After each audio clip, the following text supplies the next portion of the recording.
Sonko musul am musoo ko gis xoolal Madiambal Diagne ni muy wan Sonko ma ngi gis tey ci suba mu naan day envoyé Modiña ab audio naan ko waxal ak Ousmane Sonko bu ma tuddee xaw ma lan di menacé waatee ah Madiambal ñoom ñi xoolal li ñu Madiambal lu mu wan Sonko ci at yi ah lépp lu mu xam loo xam ne dafa bon waruñu ko wax as gor dañuy jël di ko wax Sonko ah te loolu buñ ko waxee léegi ñi faral Sonko mooy ñi ñëw naan loolu du dëgg yow da ngay nekk ci penc mi wax sa jéggal ma ko wax joo xam ne nuñ ko waxee sax nu ma ko bëgg wax bëgguma wax fen wax lu la neex loo xam ne yow mi koy wax xam nga ne waxoo dëgg bu Cheikh Bara ñëwee ne kii li mu wax du dëgg mu ne non xool ko Sonko lay faral loolu mooy faral Sonko donc léegi yow gis nga Madiambal wër na dëkk bépp ne moom dafa xam ay information ci Sonko ñi jege Sonko damay wax ak ñoom am na ku jege Sonko ku ma wax nangam jóge ci yow am Sonko am na lu mu wax loo xam ne gis nga ci sa bopp nga dem ca Modiña ngay dem di audio yi Modiña ana ñu jege Sonko ñi muy waxal nga leen yónnee audio bi ñu jox ko Sonko an Modiña comme Sonko sa xarit la xaw ma lan ah yow man Sénégal da ngay reeba tas quoi. mais tey bu fekkee ne yooyu yëpp muy mën nga ko tuddee diabolisation ak acharnement. non dañoo romb diaboliser dañoo dem bay diaboliser Casamance ndax Sonko dem ba nga xam ne dafa mel ne Robel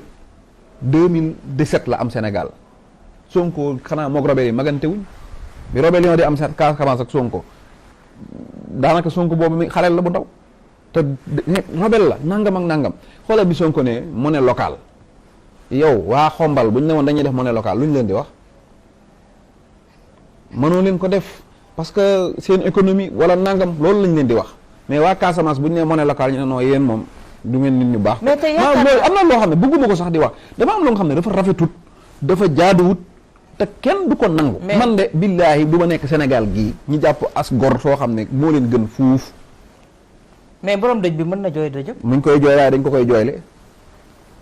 waaw dëj bi dina na ko ñu ngi koy jooy ndax Sonko moom du woon na baat te macha allah fexe na ba li gën a neex mooy dafa defar arrière pensée dafa am arrière pensée bu baax mooy mënoo ko ne sàcc nga mënoo ko ne fenkat nga mënoo ko ne lii nga gars yi topp nañoo topp ba sonn amuñu luñ ko waxal léegi nag gis nga bu dee nag ñëw fii di ràbb ay fen di ko jox askan wi duñ leen ci bàyyi fen wuñ fi ràbb ñoo leen gën a yeewu téeméeri junni yoon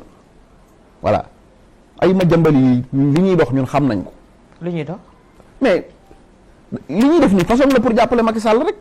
yow buñu nee nii nga naan Sonko woon a Khalifa Sall jànne na ko yow koo xam ne après ñu ne la yow li nga wax du dëgg nga xëy suba di menacer waate mais tey man Sonko laay waxal Madiambal jërul tudd jërul faale leneen la am ci àdduna muy lu bon leneen la mën te mi ngi ko koy def mooy waxal ko lu dul dëgg ci lay xëy ci lay gont waxam jooju nag yàlla daa dogal Madiambal moo gën a ñàkk crédibilité ci Sénégal. d'accord gis nga morso yee ñu sànni ca sën ba sax ñoo tane xola Madiambal mi ngi naan na ma diw tudd sànq bi ma koy déglu ci suba damaa ree Madiambal koo dégg mu tudd turam da koy tontu mais Madiambal nit ñi amuñu soxla ci moom yëpp ñu ne sax mi ngi dund. dina la tontu kenn amul du ma tontu. parce que man dina la tontu yow Cheikh Bara. Madiambal maa ngi moom dañoo bokk dëkk Kajoor ca Cilmaxa Madiambal xam nga ne sama mag bu góor rakk Madiambal lay denc waaye ca kenn nawu ko. parce que façon yi muy def nii nit da ko war a jomb nit ko nga xam ne dund nga ba sa benn tànk nekk ci biir bàmmeel ah boo lekkatee neexatul boo nelawatee neex daanaka àdduna jeex na ak yow nga nekk fii di continuer di def ay sale boulot yoo xamante ne ah kenn soxlawu. d'accord ñu jëm ci élection législative Cheikh Bara mu yëngalaat penc mi lool ndax suñu gisee li xew ci Yewwi Askan Wi ndax yaakaaroon ne Yewwi dañu décevoir Sénégalais yi ci ni ñu doxalee. décevoir du ci am.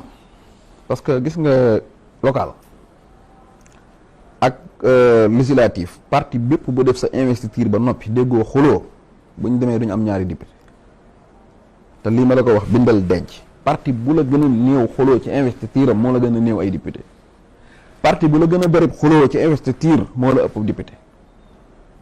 parce que am na parti yoo xam ne di nga ñëw defar sa liste mais ñi ngay defar ci liste bi xam nañ ne benn député am kii moo koy doon ñoom lu ñuy xuloo naan vingtième laa nekk ak 25e laa ne yow am na loo xam ne parti yoo xam ne nekk fa 3e ak nekk fa 50e ñoo yem di mais tey am na liste yoo xam ne laa wax